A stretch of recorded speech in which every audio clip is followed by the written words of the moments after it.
কবিতাৰ শিৰোনাম মমতাৰ চিঠি। কবি হেম বৰুৱা। মমতাৰ চিঠি। If you are coming down through the narrows of the river Kyang, please let me know beforehand, and I will come back to meet you as far as Sofusa, Ezra Pound. মৰমৰ এয়া মম এডাল জ্বলাই লৈছোঁ।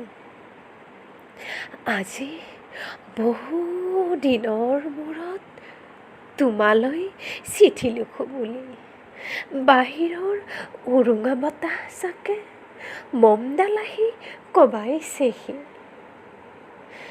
চাওঁ খিৰিকীখন জপাই দিওঁ। 7 বছৰৰ আগৰ কথাবোৰ তোমাৰ বাৰু মনত আছেনে? আমি যে নতুন জীৱন্তৰ পাতনি মেলিছিলোঁ। মোৰ গাত সেই অচিনাকি নিচা বাৰুকৈ লাগিছিল। সিদিনা আছিল কাতিৰ কুঁৱলীহনা এটা কোমল পুৱা। পদূলিত তলসৰা শেৱালিবোৰ উপচি আছিল আৰু সন্ধিয়া মই তোমালোকৰ ঘৰলৈ নগৈ আহিবৰ দিনা আকাশৰ মেঘৰ মোহনাত হালধীয়া জন্তু নাওখন হৈ আমাক যে ৰিঙিয়াই মাতিছিল তৰাৰ দেশলৈ। মই লোৱা কঁকালৰ ৰঙাৰিয়াখনলৈ তুমি বাৰু তেনেকৈ কিয় একেদৰে চাইছিলা? মোৰ কেনে লাগিছিল জানা? তুমি যেন কোনোবা দূৰ বিদেশৰ স্বপ্নাতুৰ আলোকৰ মানুহ, আৰু মই যেন তলসৰা এপাহ শেৱালি। সেইদিনা মনসাগৰত মোৰ এৰি অহা আৰু আহি পোৱা অলেখ ঢৌৰ কঁপনি জাগিছিল। তোমাৰ জানো এইবোৰ কথা মনত নাই? আমাৰ দেউতাই যে চিঠিত লিখিছিল, আই তই নতুন ঘৰখনত হাঁহি মাতি থাকিবি।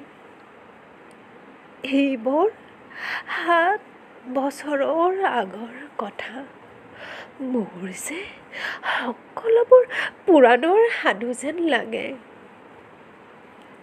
জেঠমহীয়া দেউতাৰ বছৰেকীয়া হৈ গ'ল। তোমাৰ বাবুল এতিয়া বৰ্ত হৈছে।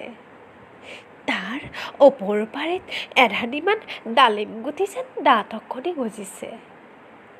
সি মোক একেবাৰে এৰিকে নিদিয়ে।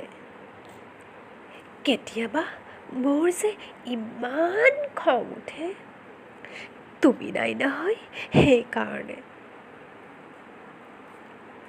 সি বাৰু মোৰ বগা সাজযোৰলৈ এনেদৰে তধা লাগি চাই থাকে কিয়?